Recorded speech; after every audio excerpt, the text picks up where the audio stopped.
Hello everyone, my name is Zenitsu, and I'm back with another Spoiler Sunday video. So today is the day where I take a look at all of the spoilers that we had this past week, and, well, talk about them. So we're still covering the Jesmon and ragnaloardmon starter decks, and we're getting closer and closer to the finish line, just because, well, there's only a certain number of cards in each of those decks to cover. So, going over the spoilers, first we have a new version of Chikuriman. So this new version of Chikuriman is basically acting like the Psychmon we saw all the way back in BT8, except the fact that they're actually putting a floodgate card into a starter deck is really nice, because it really gives important tech and tools into the player's hands, and we didn't necessarily have this ability in black before. So Psychmon from BT8 was a purple card, and, well, Chikuriman is a black digimon, and it has the powerful ability where during all turns, players can't reduce their play costs of their digimon. So this just limits and reduces some of the opponent's actions. That's kind of the whole point of what a floodgate is doing,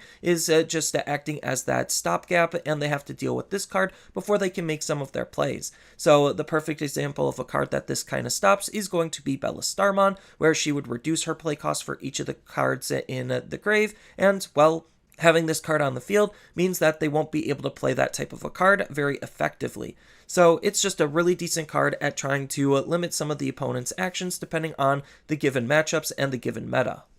Next up, we have a new version of Guriman. So this Guriman is another stereotypical DP boost Digitama. It's not doing anything special or interesting. It just has the inheritable ability where during your turn, while you have 2 or more Digimon in play, then it gets plus 1000 DP. So Jesmon, obviously being a deck that wants to have sistermon in play, meets the conditions and requirements for this ability to go online very easily, so that's kind of the whole intended purpose and synergy of what this card is trying to do. I don't necessarily think it's that great of a Digitama. It's okay, but it's just something to put into the starter deck to really get players started and to try to have particular synergies play out and be more impactful. Next up, we have a new red option card in the form of Delta Smasher. So Delta Smasher is for all intents and purposes going to be the Gaia Force of the ragnaloardmon starter deck, and it is more a ragnaloardmon specific card. So what this card is doing is it is a red 7-costed option card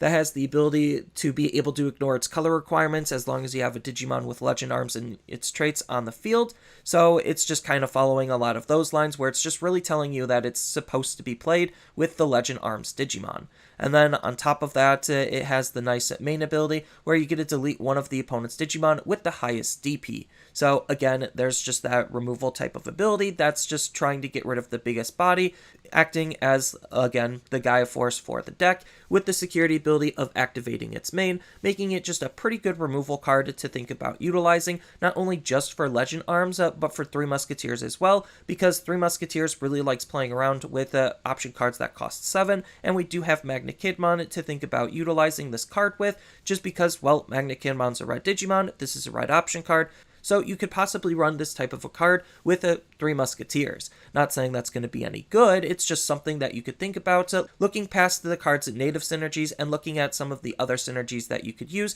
to make this card a little bit more playable for not only just its intended deck, but for other decks as well.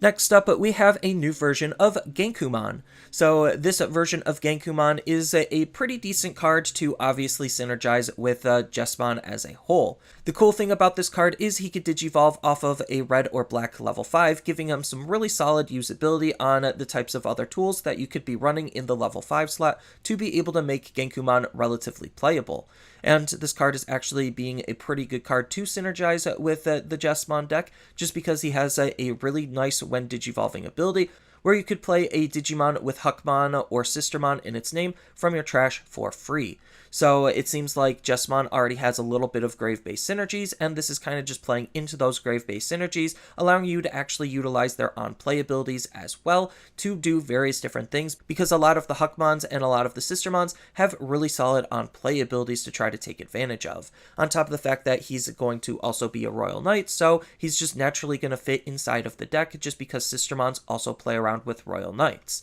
Then he has a really solid passive ability that happens during your turn once per turn when one of your other Digimon is played by a card effect, so most of the time it's going to be off of your when digivolving ability, or it's going to be off of like one of your Jesmon stack plays. then you get a de-digivolve 1 on up to 2 of the opponent's Digimon. So it's just adding more keywords that Jesmon has to be playing around with, even though it's not directly impacting Jesmon. It's still just a very powerful card because de-digivolve could be one of those mechanics where it's not super impactful, but it's really annoying to be playing against just because it could ruin some potential strategies. So I'm really excited to see how Jesmon is going to evolve because of the starter deck and all of the new tech and tools, because it's basically like a Swiss Army knife deck at this point where it has access to almost every keyword in the game, which is kind of astonishing considering you only have so much deck space to do so much work with. So it's really going to be fun to experiment around with just because we have all of these different tools to think about utilizing.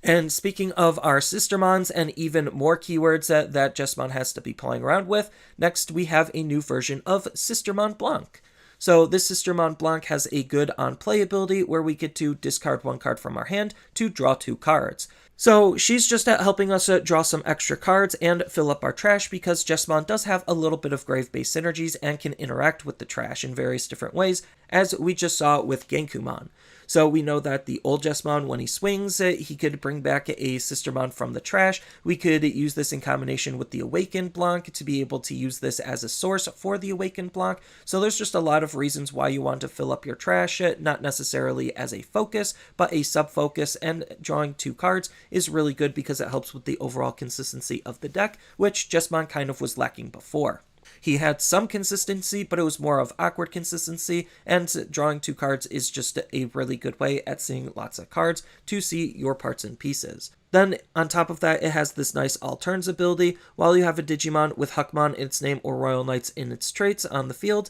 then this Digimon gains the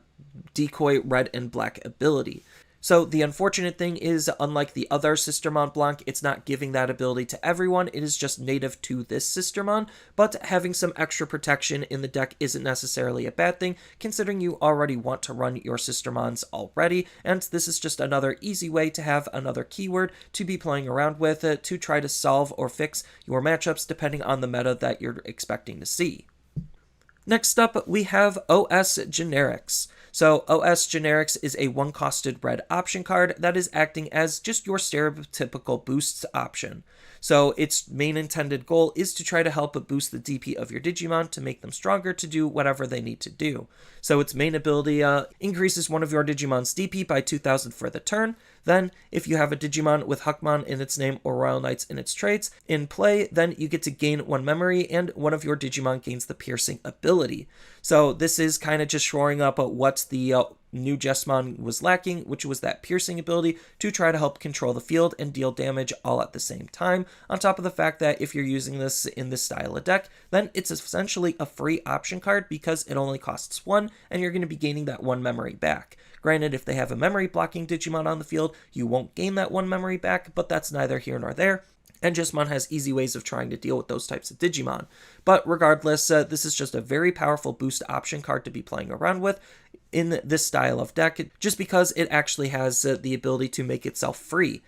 And on top of that, it even has a nice security ability that's almost acting like half of a Hammer Spark, where it gets to gain you 1 memory still when it's checked, and this card gets to be added to your hand, so you are essentially taking away the opponent's memory during their turn when this is checked, while having the availability to be able to use a really good boost option card during your turn when you feel like you need to. So I really like this card, and I think this card is going to be a super strong card to be playing around with, but I don't necessarily know what the Jesmon deck is going to be looking like as of right now in terms of the full power build, not just the starter deck build, just because, again, Jesmon has lots of these different tech and tools to handle lots of different situations depending on what the meta calls for. And then the last card that we got spoiled is a new version of Knightmon. So we knew that Nightmon was coming, and Nightmon is actually going to be a red and black Digimon. I kind of wasn't expecting them to do that. I thought his whole line was going to be black, but it's kind of cool to see that he is a 2-color transitional Digimon to bridge the gap between those 2 colors to be able to make some very interesting decks possible. So the big thing to note is his stats. He is a level 5. that's red and black, can digivolve off of red and black, and only costs 5 to hard play, so he's just a really solid card to hard play with some really decent DP as well, being at 7,000 DP. Most of the time when we see lots of cards that hard play for 5, usually they only have either 8,000 DP because of their high evolution cost or 6,000 DP because of their low evolution cost. So this is kind of like in the middle in terms of the stats that they're playing around with. But regardless of what his stats actually are, he's acting as a pretty solid card to be thinking about using in some various other decks, just past his initial use in the ragnaloardmon deck. So you could use him paired up with some yellow cards, just because yellow cards are interacting with warriors as a whole. Not saying he's going to go into a new Lord Knightmon deck, but the more we expand upon 2-color Digimon, the easier it is to try to use some of those types of cards, and then we also have some other really solid warrior cards that we could use in black as well. And on top of that, we could think about using cards like Minatamon and the Skull Knight package, just because they're interacting with Nightmon, so that's a name-based synergy rather than trait-based synergy. So I think this is going to be a really fun card to help flesh out some really interesting decks because of all of those different synergies, and the more the mechanics and cards expand, the more possibilities we have to actually make fun and exciting decks like this form that might not be super conventional for players to just put those puzzle pieces together to think about playing with. But yeah, that's kind of all I have for this week in terms of spoilers. We got some really exciting cards shown, and I'm really curious to see how the ragnaloardmon stuff is going to help influence a new ragnaloardmon deck and the Jesmon deck in terms of the tech and tools that he wants to be using. Now, the curious thing that I'm thinking about is if sideboards and mulligans actually are sticking into the rules of the game, not only just for us, but for Japan as well, because maybe they might be thinking about it. Who knows to say what the differences between our formats are actually going to be in terms of the cards that are going to be seeing lots of play, because before, Jesmon didn't really have any good sideboard tech cards, and well, now with the starter deck, having him have access to almost any keyword in the game, on top of having a very wide variety of tools to be handling different situations, just makes sideboards just more interesting as a whole to be playing around with, and it really does help flesh out some of the strategies that could be possibly played, and the overall playability of certain cards, because other cards are kind of suppressed just because they're not necessarily playable, because we don't necessarily have the deck space to be able to run it, to be able to counter certain metas and certain decks that the opponent could be playing. So I'm curious to see how the game as a whole is going to evolve when we get to this stage, and how these types of cards are going to influence not only their respective decks, but the meta as a whole, because usually starter decks are a really good place for new players to start, because they give them a really powerful deck right out of the gate to be playing around with, and this looks like it's no exception.